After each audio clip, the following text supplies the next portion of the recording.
Picture this. You wake up one morning in the middle of Western Australia's wheat belt, step outside into 40-degree heat, and stop dead in your tracks. There, stretching across your green fields, is what looks like a fresh blanket of snow, blinding white, crystalline, spreading across the soil like something from another world. You walk toward it, crouch down, and press your hand into the crust. It doesn't melt, it doesn't crumble like frost, it scrapes against your palm like salt, because that is exactly what it is. Salt, pushed up from deep underground. And it has just destroyed everything you worked for. This is not a scene from a disaster film. This has happened to real farmers, real families, real communities.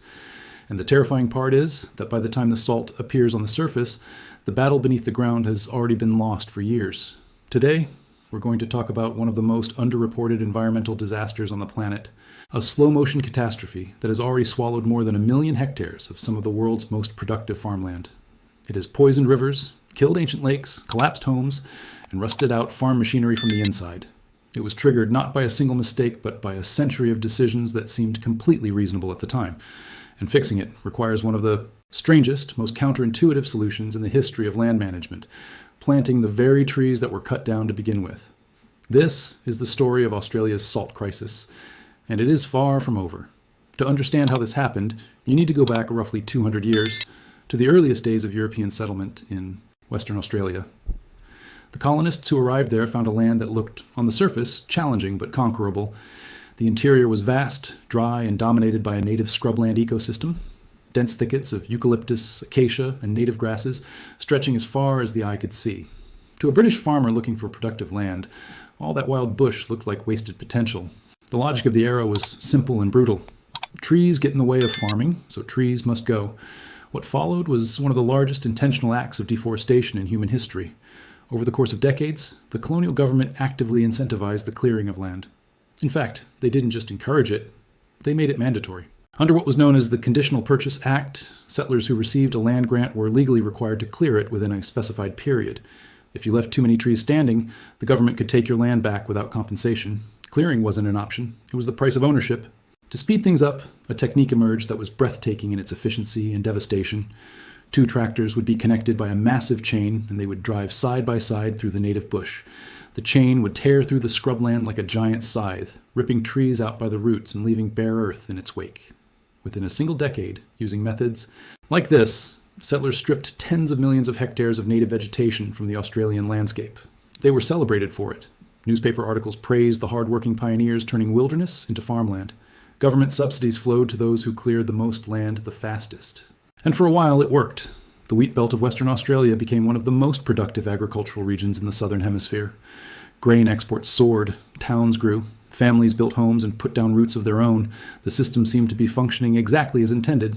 But there was a problem brewing beneath the surface, quite literally beneath the surface, and no one was paying attention to it. The native eucalyptus trees that once covered this land were not just decoration. They were, in a very real sense, the hydraulic engineers of the entire ecosystem.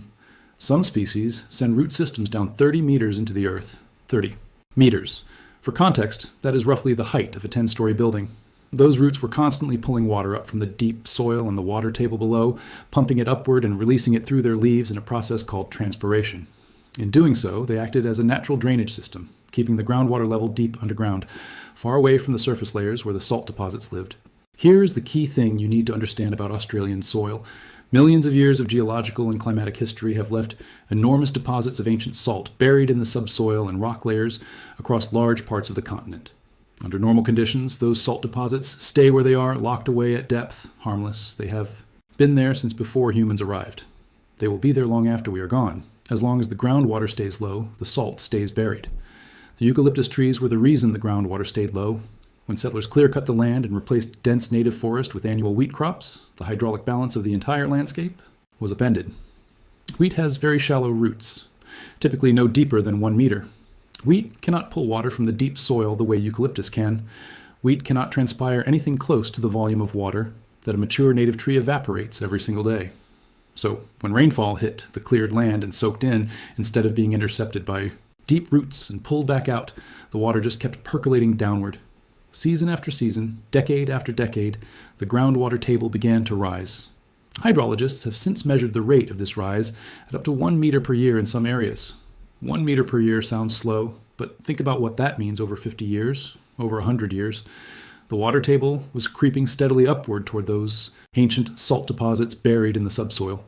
And as the groundwater rose and made contact with the salt-bearing layers, it dissolved the minerals and carried them upward in solution.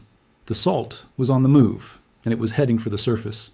Here's the part that is perhaps most infuriating about this entire story. People knew. They knew early, and they were ignored. In 1907, within just a few decades of large-scale land clearing beginning, scientists were already raising red flags about changes to water quality and soil chemistry in cleared areas. Those warnings were filed away.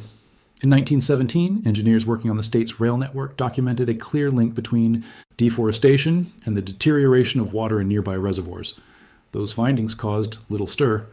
Then, in 1924, a scientist named Wood published a formal government report that stated, in plain language, that the mass removal of native vegetation was going to cause widespread soil salinization and the destruction of agricultural land. He named the mechanism, he explained the timeline, he begged for action. The government took his report, thanked him, and did nothing. Because at that moment, clearing more land meant more grain exports, and grain exports meant money. The economic engine was running at full speed, and no one wanted to slow it down for the sake of a scientist's predictions about what might happen decades in the future. After World War II, the situation accelerated. Government programs actively funded further land clearing to accommodate returning soldiers and a booming population. The amount of native vegetation removed in the post-war decades exceeded everything that had come before. More subsidies, more chain and tractor operations, more bare earth. By the time anyone in authority was ready to take the problem seriously, the damage already done was so vast that stopping it would be almost impossibly complex. The first dramatic and undeniable proof that the crisis had arrived came not on a farm, but at a lake. Lake Toolibin, located in the wheat belt of Western Australia, was, and to some extent still is, a remarkable place.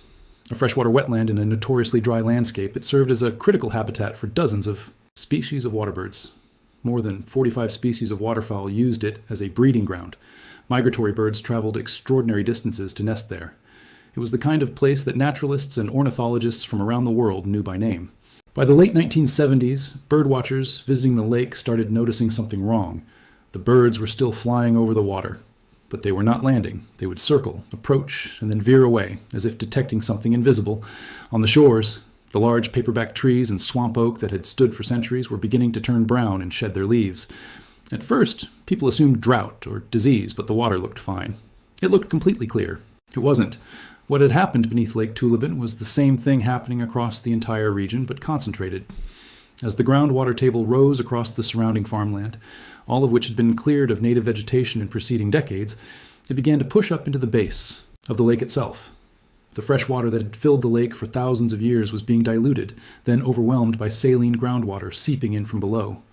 The salt content of the water climbed slowly at first, then faster, then catastrophically. By the early 1980s, researchers taking chemical measurements of Lake Toolibin's water could barely believe what their instruments were showing. The freshwater organisms that formed the base of the food chain in the lake had essentially vanished within a single year.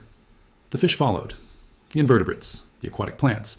The water had become too saline to support any of them. The giant trees on the shore, their roots now saturated with brine, began to die. Their bleached and skeletal forms still stand in the shallows today, like a monument to what was lost.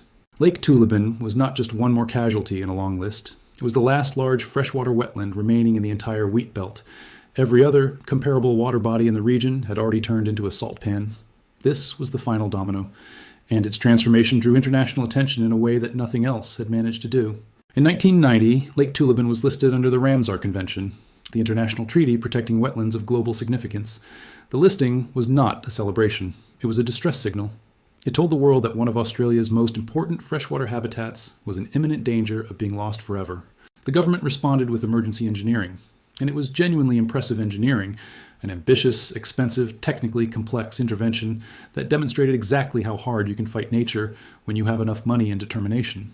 Engineers drilled a network of deep bores directly beneath the bed of Lake Toolibin. High-powered electric pumps were installed in these wells, and they ran continuously, sucking saline groundwater out from beneath. The lake before it could rise into the water column. Millions of liters of brine were extracted every single day, pumped through pipelines to a nearby dry salt lake where the water could evaporate harmlessly. The goal was simple in concept and brutal in execution: outpace the rising salt water with mechanical force. For the lake itself, this intervention worked, at least in part. Researchers observed a gradual stabilization of salinity levels. Some freshwater species began to return. The pumping system bought time. It demonstrated that targeted engineering intervention could protect individual sites of critical ecological value. But the pumping system also demonstrated something else, something the scientists and engineers understood from the start, even if they didn't say it loudly. This approach could never scale. The salt crisis was not confined to one lake. It was spreading across an area of hundreds of thousands of square kilometers. The total length of rivers affected by salinization, including major waterways like the Avon River, was measured in thousands of kilometers. The number of individual farms experiencing some level of soil salination was in the thousands.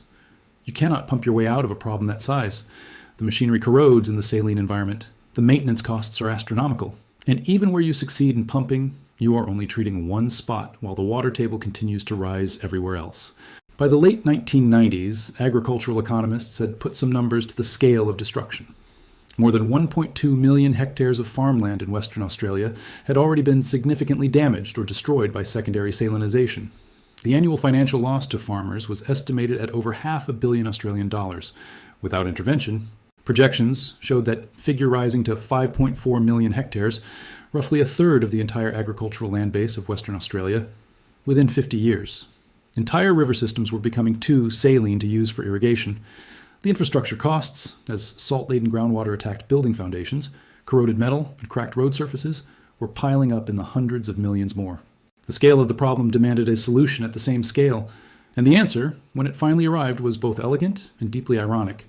The only thing capable of dropping the water table across millions of hectares was the same thing that had been keeping it down in the first place: trees, deep-rooted perennial vegetation, the very thing that generations of farmers had been paid to remove.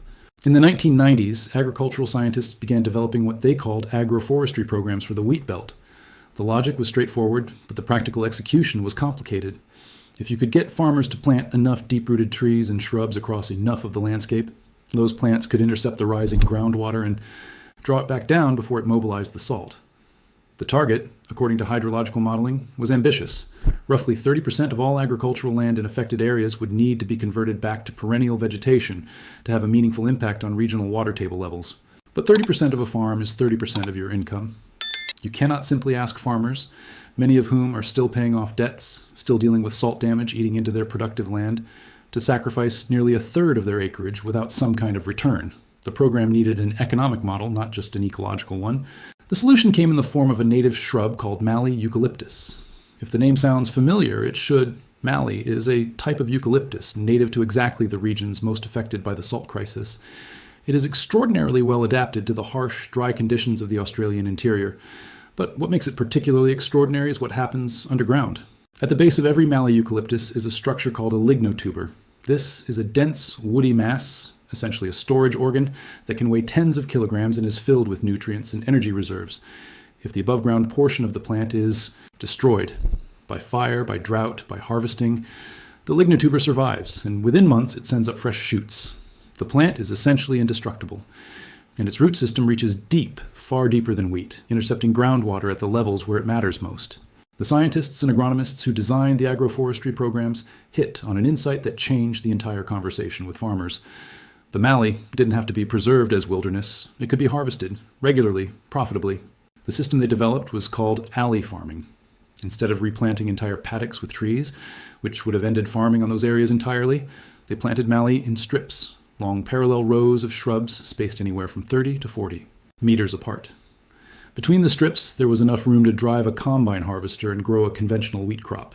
The trees would function as hydrological pumps, drawing down the water table, while the space between them continued to produce grain. The farm was not taken out of production. It was restructured. And every 3 to 4 years, the Mallee strips could be harvested. Specialized cutting machinery would shear the above-ground growth. The leaves could be steam distilled to produce eucalyptus oil, a valuable commodity used in pharmaceuticals, cosmetics, and cleaning products. The woody material could be converted to activated charcoal, used in water filtration and industrial processing. The leftover plant matter could be burned to generate electricity, feeding power back into the grid. The lignotuber, unharmed below ground, would regenerate the plant. The cycle would repeat.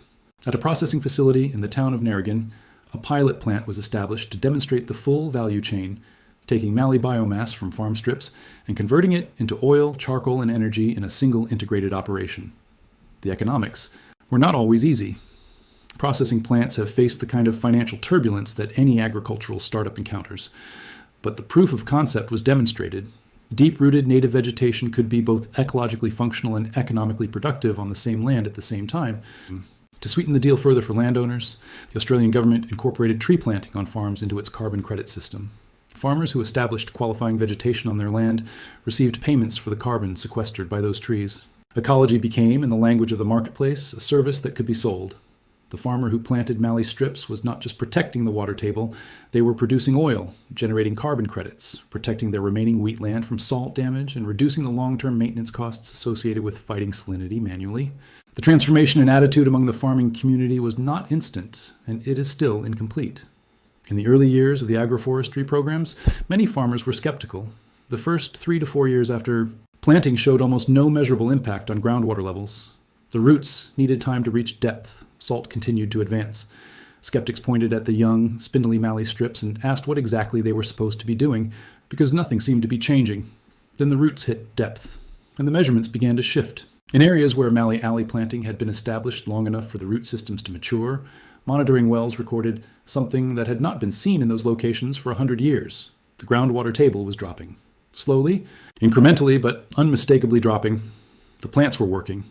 They were doing exactly what the eucalyptus forests they replaced had always done, managing the hydrology of the landscape from below, invisibly, continuously. The irony is not lost on anyone involved in this story. Farmers, whose grandparents received government payments for cutting down native trees, are now receiving government payments for planting them. The knowledge that the trees were important was always there. The scientists in 1924 understood the mechanism perfectly. The ecological reality was never in doubt. What changed was the economic and political calculation. It took 100 years of accumulating damage, the near total loss of a regional freshwater ecosystem, billions of dollars in agricultural losses, and the visible salinization of rivers, roads, and buildings, before the calculus shifted enough to make restoration the financially rational choice. And even now, the work is nowhere near complete. The salt already mobilized in the landscape will not go away. The mineral deposits dissolved in the groundwater over the past century will remain in the soil profile for generations. In areas where salinity has exceeded critical thresholds, even a full restoration of the water table will not make the land productive for conventional crops again. For those areas, a different approach is required. Saltbush, a native shrub that goes by the local name saltbush or Oldman saltbush, known scientifically as Atriplex species, has become the vegetation of choice for the most severely affected zones. Unlike wheat, saltbush can not only tolerate saline soils but actively sequesters salt into its leaves, effectively concentrating it and preventing it from spreading further through the soil. It cannot be eaten by humans, but it is nutritious fodder for sheep, particularly valuable during dry periods when other grazing options are exhausted. Farmers who have effectively lost their cropping country to salt are converting those areas to saltbush grazing. Not a full recovery, but a functional land use where none existed before. Today, across the wheat belt of Western Australia, the signs of both the damage and the response are visible everywhere. Drive through the region, and you will see the telltale white patches of severe salt scalds, bare, crystalline ground where nothing grows and nothing will grow for decades. You will see dead trees still standing in the margins of what were once freshwater lakes. You will see cracked and uneven roads where saline groundwater has undermined the road base. These are the scars of a century of decisions made without full understanding of their consequences. But you will also see something else. You will see the long green corridors of mallee alley planting running in parallel lines across the landscape, interrupting the flat geometry of wheat paddocks with something that looks, from a distance, almost like native bush. You will see farmers who once took pride in stripping their land bare now, tending those tree lines with genuine care, watching the monitoring data, tracking the slow recovery of the water table beneath their feet. You will see a younger generation of agricultural scientists, ecologists, and hydrologists working together in ways their predecessors never did, combining data from satellites, sensor networks, and soil sampling to map the progress of salinization and the response to intervention in real time. The story is not one of redemption, not yet, and perhaps not ever in any complete sense. The scale of what was lost is too large for that. More than 1 million hectares of permanently damaged land, rivers altered in their chemistry, lakes that will never fully return to what they were, a native ecosystem stripped from tens of millions of hectares and only partially, tentatively, beginning to return. But it is a story about what happens when a society is finally forced to reckon with the long-term consequences of its decisions, when the cost of ignoring the scientists becomes impossible to ignore any longer, when the economic case for ecological restoration finally catches up with the ecological case that was always there. The lesson that Western Australia carries for the rest of the world is not a comfortable one. The people who cleared the native bush were not villains. They were farmers trying to feed families, settlers trying to build a future, governments trying to develop an economy. They made decisions that seemed logical within the framework of the time. They had access to warnings in 1907, in 1917, and 1924, but the warnings were inconvenient, and inconvenient truths have a tendency to be filed away. The salt didn't care. It just kept rising. What ultimately forced action was not enlightenment. It was the visible, undeniable, financially catastrophic proof that the original decision was wrong. The salt scalds spreading across paddocks, the rivers running too, brackish to drink from, the lake with the dead trees still standing in it, the $500 million annual loss to the agricultural sector, the projections showing that without action, a third of the state's farmland would be gone within a human lifetime. The technology and knowledge needed to address the problem were always available. What was required was the will to use them, and that will only materialize once the cost of inaction became more visible than the cost of action. That is the real cautionary tale here. Not that people made mistakes. People always make mistakes. But that the feedback loop between human action and environmental consequence can be so slow, so hidden, so delayed across generations, that by the time the consequences arrive, the people who made the original decisions are long gone, and the people who inherit the damage had no part in causing it. The farmers planting mallee strips in the wheat belt today are planting them on land that was clear-felled before their grandparents were born. They are paying, economically and in labor, for choices that were made over a century ago. The debt accrued in the landscape is being paid down slowly, imperfectly, by a generation that did not take out the loan. And the trees are growing, slower than anyone would like, imperfect in their distribution, but reaching deeper into the earth with every season, pulling the water table down by fractions of a centimeter, pushing the salt back a little toward where it came from. It is not a happy ending, but it might, if the work continues, become a survival one.